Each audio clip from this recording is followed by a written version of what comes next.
నమస్తే, welcome to Leo. మనతో ఉన్నారు పొలిటికల్ అనలిస్ట్ శ్రీలీల గారు. నమస్తే అండి. నమస్తే అండి. జగన్మోహన్ రెడ్డి ఏదైతే పులిని చూసి నక్క వాత పెట్టుకున్నట్టుగా రెడ్ బుక్ కి వర్సెస్ డిజిటల్ బుక్ అని చెప్పి తీసుకొచ్చారు. ఆయన తీసుకొచ్చిన తర్వాత కరెక్ట్గా విడుదల రజనీ గారు ఏదైతే చిలకలూరుపేటకు సంబంధించి డిజిటల్ బుక్ ఓపెన్ చేసిన కరెక్ట్గా కొద్ది నిమిషాల్లోనే రావు సుబ్రహ్మణ్యం గారు అని చెప్పి నవతరం పార్టీ జాతీయ అధ్యక్షులు ఆయన కంప్లైంట్ చేయడం జరిగింది. అది విడుదల రజనీ గారి పైనే చేశారు. అయితే దీనికి సంబంధించి ఏదైతే డిజిటల్ డైరీకి సంబంధించినటువంటి వాళ్ళు ఎవరైతే ఉన్నారో వాళ్ళు ఒక టికెట్ కూడా ఇచ్చారు, మీకు 3వ తారీఖు లోపల మీ సమస్య పరిష్కారం కాబోతుందని చెప్పి. కానీ 3వ తారీఖు అయిపోయింది, దాదాపు 10వ తారీఖు వచ్చింది. ఏంటి అని చెప్పేసి మళ్ళీ రావు సుబ్రహ్మణ్యం గారిని అడిగితే మళ్ళీ చంపేస్తాను, మిమ్మల్ని నరికేస్తామని చెప్పి మళ్ళీ అంటే జగన్మోహన్ రెడ్డికి తెలిసింది ఇది ఒకటే న్యాయమా అనేది ఒకటైతే, ఇదే కాకుండా వైసీపీకి సంబంధించి డిజిటల్ డైరీ అని చెప్పి ఇప్పుడు అదే వాళ్ళకి రివర్స్గా అవుతుంది. ఇప్పుడు మడకసిరకు సంబంధించి మాజీ ఎమ్మెల్యే ఎవరైతే తిప్పేస్వామికి సంబంధించి కూడా కంప్లైంట్లు వస్తున్నాయి. ఏంటి దీన్ని ఎలా చూడాలంటారు? ఇక్కడ వీళ్ళు జగన్మోహన్ రెడ్డి గారు గతంలో ఏం చెప్పారండి, బూతులు తిట్టు పదవులు పట్టు. ఆయన ఎక్కడా కూడా ఎదుటి వారు తప్పులు చేస్తే వాళ్ళ పార్టీకి సంబంధించిన కార్యకర్తలు కానివ్వండి, నాయకులు కానివ్వండి, ఎంపీలు ఎమ్మెల్యేలు ఎవ్వరూ కూడా చిన్న స్థాయి నుంచి పెద్ద స్థాయి వరకు ఇన్క్లూడింగ్ జగన్మోహన్ రెడ్డి గారితో సహా వాళ్ళకి ఇదిగో ఇది తప్పు, ఇది చెడు, ఇది మంచి, మనం ఇలా పెద్ద చిన్న లేకుండా మాట్లాడకూడదు, ఎదుటి వాళ్ళని గౌరవించాలనేది లేదు. వాళ్ళ ఇష్టం, నోటికి ఏది వస్తే అది మాట్లాడతారు. స్క్రిప్ట్ రైటర్ ఎవరో కానీ ఏది రాసిస్తే అదే. మరి ఏం జరిగింది గతంలో, ఇప్పటికి కూడా ఏం జరుగుతుంది? పోలీసులు బట్టలు ఓడదీస్తాన దగ్గర నుండి, సప్త సముద్రాల అవతలన్నా కూడా లాక్కొస్తామన్న దగ్గర నుండి, ఎక్కడ ఎవరికైనా ఇదిగో నేను వస్తే మంచి చేస్తాను, నేను వస్తే అభివృద్ధి జరుగుతుంది, నేను వస్తే ఉద్యోగ కల్పన చేస్తాను, ఇట్లాంటివి ఎవరైనా చెప్తారు. కానీ జగన్మోహన్ రెడ్డి గారి రివర్స్ టెండరింగ్ ఏంటి అంటే, నేను వస్తే నరికేస్తా, చంపేస్తా, పూర్తి చేస్తా, ఇదే కనిపిస్తుంది. మరి ఈ రోజున డిజిటల్ బుక్ ఏదైతే పెట్టాడో మరి దానికి సంబంధించి ఆయన ఏం చెప్పాడు, న్యాయం చేస్తానన్నాడు. ఎలాంటి న్యాయం చేస్తాడు అంటే, ఇదిగో ఎవరైతే కంప్లైంట్ ఇస్తారో వాళ్ళను కూడా చంపిస్తామని బెదిరిస్తారు. అదే వాళ్ళు చేసే న్యాయం. అది క్లారిటీ వచ్చేసింది. రావు సుబ్రహ్మణ్యం గారు ఫస్ట్ ఏదైతే ఈ చిలకలూరుపేట నియోజకవర్గంలో ఏ విడుదల రజనీ గారి చేతుల మీదుగా డిజిటల్ బుక్ ఓపెన్ అయిందో అదే రజనీ గారు ఆయనకు చేసిన అన్యాయాలు, అక్రమాలు, వాళ్ళ మీద చేసిన దౌర్జన్యం ఆయన మొత్తం కంప్లైంట్లు ఇచ్చారు. మరి ఆయనకు వీళ్ళు కూడా మేము పరిష్కరిస్తామని చెప్పి అతనికి ఫీడ్బ్యాక్ చెప్పారు. మరి అతను కూడా ఎంతో ఆస్తో ఏం చేస్తారా అని చెప్పి ఆయనతో పాటు అందరం కూడా ఎదురు చూస్తాం. ఏం చేస్తారు అంటే ఏం చేయలేదు, ఇదిగో ఇదే చేశారు. పిచ్చి పిచ్చి వేషాలు వేస్తే మళ్ళీ డిజిటల్ బుక్ లో ఇట్లాంటి కంప్లైంట్లు ఇస్తే ఒప్పుకోమని. అంటే ఇక్కడ ఎవరిని బెదిరిస్తున్నారు, ఎందుకు బెదిరిస్తున్నారు, అసలు ఈ డిజిటల్ బుక్ ఎందుకు పెట్టారు జగన్మోహన్ రెడ్డి గారు, ఎవరి కోసం పెట్టారు అంటే ఇక్కడ దీంట్లో వీళ్ళు ఏం చేశారంటే అండి, ఒకటే కూటమి ప్రభుత్వం మీద బురద జల్దామని చెప్పి ఒక పెద్ద గొయ్యి తీశారు కూటమి ప్రభుత్వం కోసం. వాళ్ళు తీసిన గొయ్యిలో వాళ్లే పడిన పరిస్థితి ఈ రోజున అదే జరిగింది. వాళ్ళు ఏదైతే అనుకున్నారో అది జరగల. గతంలో చూసాం, ఆ స్కానర్ పెట్టేసి 11,000 కొట్టేశారు, అది ఫెయిల్ అయిపోయింది. ఇంకా చాలా కార్యక్రమాలు, ఇట్లాంటి ఎన్నో కార్యక్రమాలు జగన్మోహన్ రెడ్డి గారు ఢిల్లీలో జంతర్ మంతర్ దగ్గర స్టార్ట్ అయినది ఇప్పటికి నిన్న ఏదైతే నర్సీపట్నం వరకు ఏది చేసినా కూడా దాంట్లో ఏదో ఒక రసాభాస జరగవలసిందే. ప్రజలకు న్యాయం చేస్తానన్న ఈయనే ప్రజలకి మృత్యు శకటం మోగిస్తున్నాడు. అక్కడ అదే కనిపిస్తుంది. ఆ సింగయ్యని చంపేయటం దగ్గర నుండి కారు కింద, మరి ఆ మామిడి రైతులు మామిడి పళ్ళు ఆ ట్రాక్టర్లతో తొక్కించడం, డ్రామా అంతా కూడా వీళ్ళు ఆ స్క్రిప్ట్ ప్రకారమే నడిపించారు. అన్ని గంజాయి బ్యాచ్ ని పలకరించడం, అక్కడ విగ్రహావిష్కరణ అన్నాడు, మిర్చి రైతులు అన్నారు, పొగాకు రైతులు అన్నారు, ఒకటా రెండా. ఆయన అధికారంలో ఉన్నప్పుడు ఏ డ్రామాలు చేశాడో ఈ రోజు కూడా అదే డ్రామాలు చేసి నమ్మించే ప్రయత్నం చేస్తున్నాడు. కానీ డిజిటల్ బుక్ ఏదైతే వీళ్ళు చెప్తున్నారో ఆ డిజిటల్ బుక్ లో ఏముంది, అసలు ఏం చేస్తారు వస్తుంది.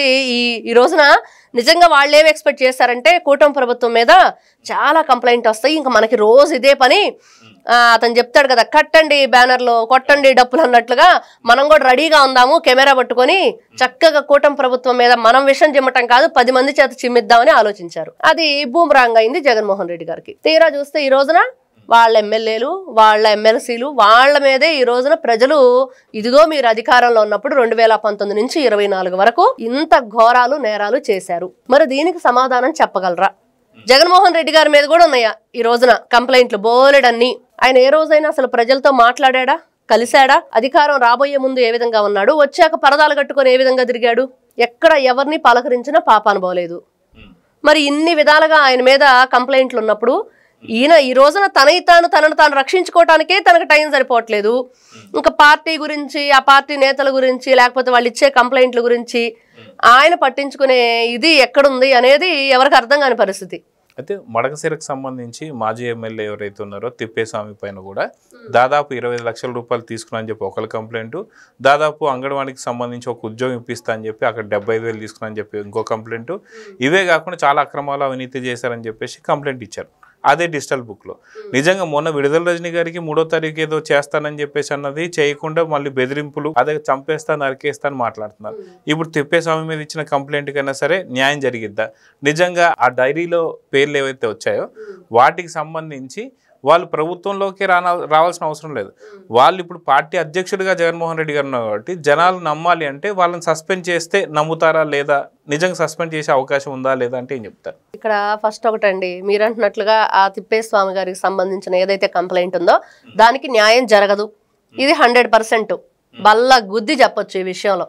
ఎందుకంటే వాళ్ళు న్యాయం చేసే వ్యక్తులు కాదు అనేది క్లారిటీ ఉంది ప్రతి ఒక్కరికి. అందుకనే 11కు పరిమితం అయిపోయారు. కానీ ఇక్కడ మీరు అంటున్నట్లుగా వీళ్ళు ఈ రోజున అధికారంలో రావాల్సిన అవసరం లేదు. వాళ్ళ పార్టీ ఉంది కదా, పార్టీ అధ్యక్షుడు ఉన్నాడు, ఆ పార్టీకి సంబంధించి కార్యక్రమాలు అన్ని చేసుకుంటున్నారు. మరి దాని మీద ఎట్లాంటి రూల్స్ ఉన్నాయి, మరి వాళ్ళు ఏదైనా సరే ఒకరిని తీసేయాలన్నా లేకపోతే ఇంకొకరిని యాడ్ చేసుకోవాలన్నా అన్నీ ఉన్నాయి. మరి ఈ రోజున ఎందుకు వీళ్ళ మీద చర్యలు తీసుకోవటం లేదు అనేది మన క్వశ్చన్. నిజంగా ఎందుకు తీసుకోవట్లేదు అంటే ఇక్కడ ఫస్ట్ చర్య జగన్మోహన్ రెడ్డి గారి మీద తీసుకోవాలి. అసలు ఆ పార్టీ ఎవరిది, ఎవరి దగ్గర నుంచి లాక్కున్నారు, మరి లాక్కున్న తర్వాత వీళ్ళు ఆ పార్టీలో ఎలాంటి కార్యకలాపాలు చేస్తున్నారు, మరి ఆ పార్టీ వల్ల ఎంత మంది ఇబ్బంది పడ్డారు. ఈ రోజున ఆ పార్టీ పెట్టిన అధ్యక్షుడే శివకుమార్ గారు ఫ్యాన్ గుర్తు కాదు గొడ్డలి గుర్తు కావాలని చెప్పి కోరాడు. మరి ఆ గొడ్డలి గుర్తు ఎందుకు అడిగారంటే వాళ్ళు రప్పరప్ప బ్యాచ్ కాబట్టి అడిగారు. మరి నిజంగా ఇన్ని రకాలుగా వాళ్ళ మీద ఆరోపణలు ఉన్నప్పుడు వీళ్ళు చేసే పనులే వీళ్ళకి, వీళ్ళ నాయకులు, వీళ్ళ కార్యకర్తలు ఈ రోజున జగన్మోహన్ రెడ్డి గారు ఏదైనా స్టెప్ తీసుకుంటుంటే దయచేసి మీరు ఆ కార్యక్రమం చెయ్యవద్దు అని చెప్పి వాళ్ళు కోరుకుంటున్న పరిస్థితి. మరి అలాంటిది ఈ రోజున ఈయన ఏం చర్యలు తీసుకుంటాడు వాళ్ళ మీద, ఎవరిని వ్యతిరేకిస్తాడు? ఉందే 4 లింగులిటుకు అంటూ ఉంటే వాళ్ళని మళ్ళీ సస్పెండ్ చేస్తే ఇంకెవరుంటారు? ఇంకా అది తుమ్మితే ఊడిపోయే మొక్కులాగా ఉంది పరిస్థితి. మరి ఉన్న 4 కూడా తీసేస్తే ఆ 4తో పాటు ఇంకా 4 తీసుకొస్తారు. మరి వాళ్ళు కూడా కనిపించలేని పరిస్థితి అయిపోతుంది.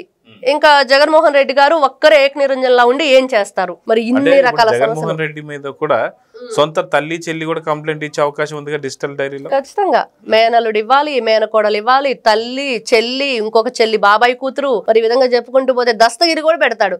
మీరే కదండి నాతో ఫోన్ లో మాట్లాడారు, మీరు డబ్బులు ఇస్తానంటే నేను వెళ్ళి గొడ్డలు కొనుక్కొచ్చాను, మీరే చెప్పారు కదా అవినాష్ రెడ్డి ఏది చెప్తే అది చెయ్యి అని చెప్పి అతను పెడతాడు.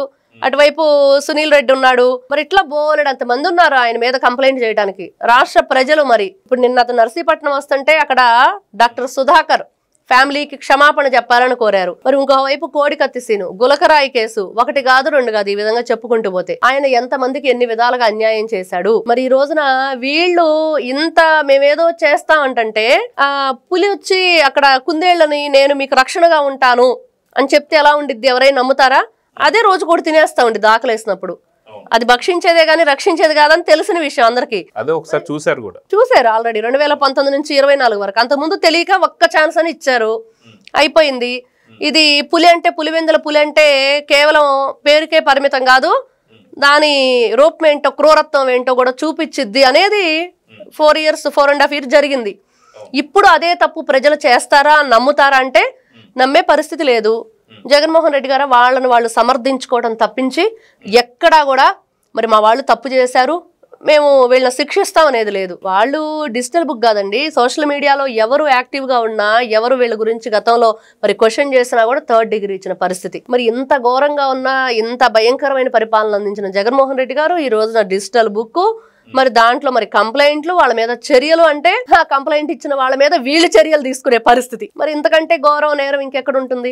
సో చూద్దామండి. ఖచ్చితంగా ఏదైతే మొన్న వచ్చినటువంటి ఒక విడుదల రజనీ మీద కంప్లైంట్ కావచ్చు, ఇప్పుడు తిప్పేస్వామి మీద కంప్లైంట్ కావచ్చు, నిజంగా పార్టీని సస్పెండ్ చేస్తేనే వైసీపీకి సంబంధించిన కార్యకర్తలు కావచ్చు లేదా మిగతా వారు కూడా దీన్ని నిజం అని చెప్పి నమ్మే అవకాశం ఉంది. కానీ జగన్మోహన్ రెడ్డి ఎటు చేయరు కాబట్టి డిజిటల్ బుక్ కూడా పూర్తిగా ఫ్లాప్ అయిపోయింది. సో చూద్దాం ఏం జరగబోతుందో. నమస్తే. నమస్తే. Please subscribe to Leo News for more videos.